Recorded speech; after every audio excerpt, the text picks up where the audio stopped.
Don't pretend like you didn't know that this conversation was coming. It happens every single year. Six Nations, dust has barely settled on the 2025 competition.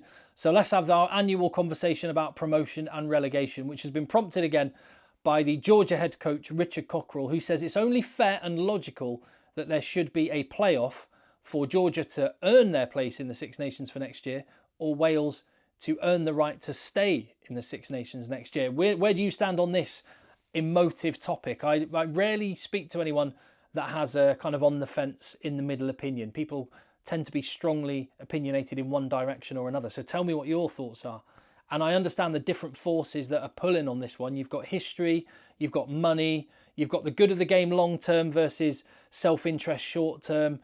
And you chuck all those things in a melting pot, and it sometimes you get people that are a little bit touchy about this one. And I understand if you're Welsh, there might be a lot of people who are Welsh and quite touchy about this particular topic. Or Georgian, I'm feeling very strongly on this topic. I want to know what you think. Please let me know in the comments down below. Give the video a thumbs up, hit subscribe for what it's worth. And let me just lay my cards on the table.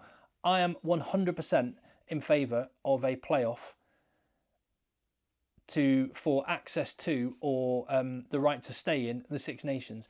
And when I've said that before, because it's an opinion I've held for a long time, I quite often get accused in the comments and stuff, people saying, yeah, you wouldn't say that if England were bottom. No, I really would. I 100% would. And I'll lay out my thinking on this one. But do you know what? I am totally sympathetic to the arguments that go in a different direction.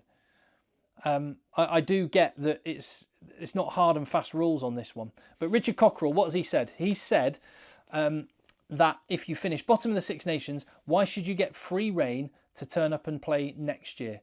He said Georgia want the opportunity to prove that they can compete, and he says it's logical that they get a playoff, pointing out it would be the richest game in world rugby.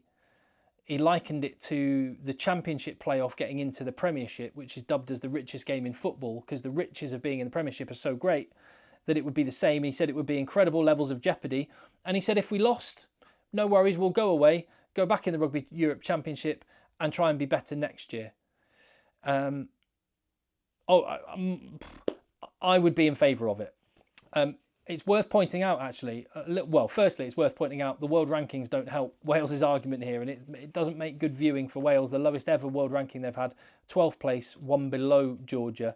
But also the fact that Georgia are coming off the back of 8 straight wins in the Rugby Europe Championship, and they're absolutely hosing all the teams in that competition. The average score in this year's competition, 73-13. So they are miles ahead of the next best team. Wales are on their second straight winless Six Nations. It's Wales now, it's been Italy before, it's been Scotland before, it could be England in the future. This is about a principle, I think, not about which countries are involved in this conversation, because yes, it's Georgia potentially having the right to come up if they were to win a playoff now, but I think by having the playoff, you would provide the aspiration and the incentive for a lot of work and money and time to be invested into Spain and Portugal and Germany and the Netherlands and a lot of these emerging European countries that I think need some help. And so that's my thought on that one, but I'll get into the specifics. It's worth pointing out that Wales's last win of any kind was against Georgia in the 2023 Rugby World Cup. The time before that, Georgia beat Wales in 2022. They have beaten Japan. They have beaten Italy. In fact, in November, they came very close to beating Italy again. Georgia competed brilliantly against Australia. They're a legit rugby team with loads of their players playing in the top 14 these days. So Richard Cochrell thinks it should happen. I think he knows that it won't happen. But should it happen? I guess that is the question I'm asking on this video. I think the arguments against it happening, let's be honest, firstly, self-interest. I think there'll probably be a lot of people who are Welsh saying, no, it shouldn't happen. And the motivation is, well, I don't want my team to go down. I've already said I would have the same opinion that it should happen, even if that meant England one day go down. Because it's a principle. I would say that having that opinion about, oh, well, I don't want it to happen because it would affect my team is a little bit like, what do they call it? NIMBY, not in my backyard. When you say, for example, oh, I really think we should build more houses, just not at the end of my street. There's a lot of people that say I want to grow the game, Okay, you want to grow the game, do you? Well, let's have a Six Nations playoff. No, not like that, because that'll affect my team. Can we grow the game in ways that don't affect me? So I think there's a little bit of that going on, which I understand. I don't think that's a strong enough argument against it, but I get it. An argument that I have a bit more sympathy with is the financial one. A lot of unions are in a precarious financial position, and the dent it would have if, say, for example, this year, instead of England and Ireland coming to Cardiff, Wales were hosting Romania and Spain. That's going to have a massive impact. I don't underestimate that, and I think it's absolutely a major risk and a major concern. Do I think that's a reason enough not to do it? No. I think there are ways around it and ways you can mitigate it and ways that we can achieve the ultimate long-term aims and mitigate some of the short-term issues. But I get the issue, and you know, hotels, fast food joints, bars and pubs around Principality Stadium. Again, I'm just talking about Wales because they're bottom this year. It could be any country in the years ahead. The other argument, and probably the one I have most sympathy with, is history. When you think about this competition, the original competition started in 1883. It was 4 teams then. Since it's been increased to 5 teams, and in the year 2000 it became the Six Nations. And I totally get it that for a lot of people it would be unthinkable not to have the annual England versus Wales fixture or Scotland versus Ireland or whatever it may be. I totally get that. And I do think that the history of the Six Nations competition is its strongest asset. And I don't take it for granted that you could risk losing something really special by introducing a promotion relegation playoff.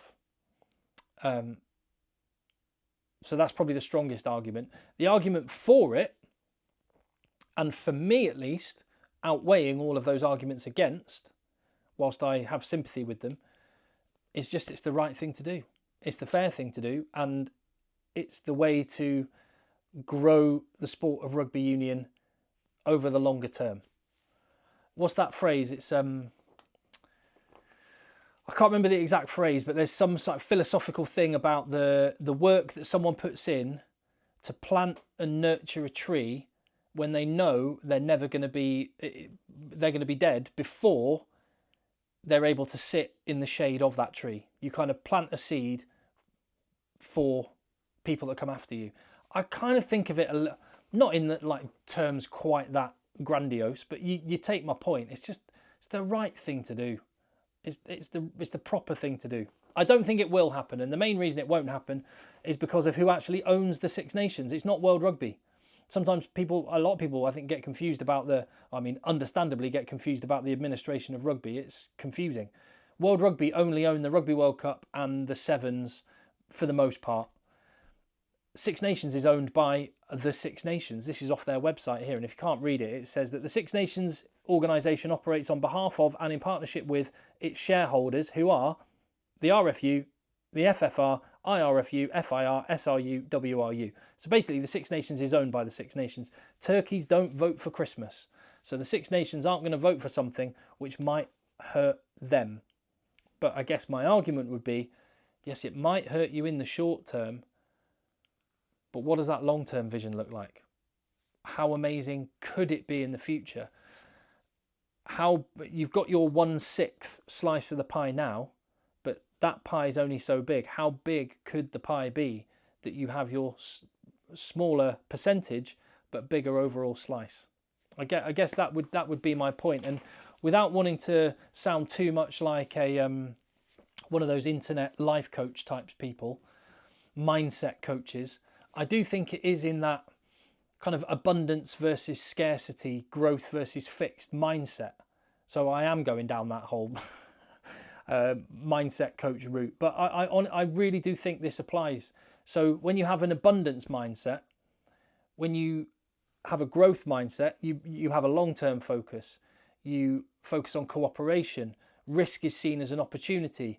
The future is you view optimistically, and you take inspiration from other people's success. Whereas with a scarcity mindset, you focus on the short term. You get intimidated by other people's success. You're pessimistic, and you have fear in taking risks. And I just think rugby is here all over. This is rugby right now. And I understand it. I do. There's been a lot of financial turmoil, and it just feels like people want to hold on to their slice of the pie. So they start thinking short-term. No, so you worry about the TV money that's coming next year, not about how big could the TV deal that you do in 10, 20 years' time be. That's an abundance mindset. You look at, oh, Georgia are above us in the world rankings. Let's not talk about that. Don't worry about it. No. Oh, isn't it amazing that Georgia are doing so well? How can we help them? That's fantastic. I want to see David Niniashvili in the Six Nations. The future is optimistic. I don't know how many rugby fans feel optimistic, how many rugby union bosses feel optimistic about the future. Well, if you feel pessimistic about it, that's going to mean you make kind of short-term, fear-based decisions, not thinking about how amazing and big the pie could be in the future. So I think this is basically where rugby is, and it's the reason why there will not be a Six Nations playoff, because there's a scarcity mindset there. It's also, for what it's worth, the reason why England will not select players in England, or outside of England, I should say, and they'll only select players who play in England, because we've got to protect the Premiership, because we've got a short-term focus and we need to worry about the Premiership right now, and so we can't let people think they can go off and play in France and still play for England. It's all part of the same thing. It's why the Nations Cup is starting. We need to get the top 12 teams playing each other more, because that will get us money now, rather than thinking about, well, hold on, if we think about what it could look like in 20 years' time, if we really help those Tier 2 nations, how amazing could that be? But that's not the way rugby seems to be thinking at the minute. Back to the Premiership, there's a lot of talk about a ring-fence Premiership. We haven't had promotion relegation in the Premiership for years. They say it's coming back, but I believe it when I see it, and I think that's because there's a scarcity mindset. There's a lot of talk about Newcastle maybe being in financial difficulty. That's just going to make that even more likely that there won't be promotion and relegation. If you had a growth abundance mindset, you would. And I just think that is where rugby is at right now, and why it's not going to happen. One halfway house, which I've heard some people kind of muting, is a Seven Nations Championship. So they're getting rid of the fallow weeks. Eventually, I think there's only one off week next year, and the year after that it's going to be 5 straight weekends of games. So you could just keep the competition at the length it is currently, but every team has 1 weekend off. Not ideal, but might be a halfway house. It would help Georgia. They're clearly much, much better than all the other teams in the Rugby Europe Championship. I do think this promotion relegation thing is something that is a bridge that's going to have to be crossed at some point in the future. I'd prefer this than nothing. I'd prefer a playoff out of everything, because, coming back to one of the points Richard Cochrell makes, how amazing would that game be? Can you imagine 80,000 people in Tbilisi, Wales going there to get to stay in the Six Nations Championship next year? It would be the most watched rugby match of the year. It would be second only, probably, in terms of like jeopardy and tension. It would be second only to a World Cup final.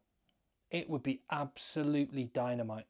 It would be a massive boost for the Tier 2 nations, Tier 2 competition, world rugby in general.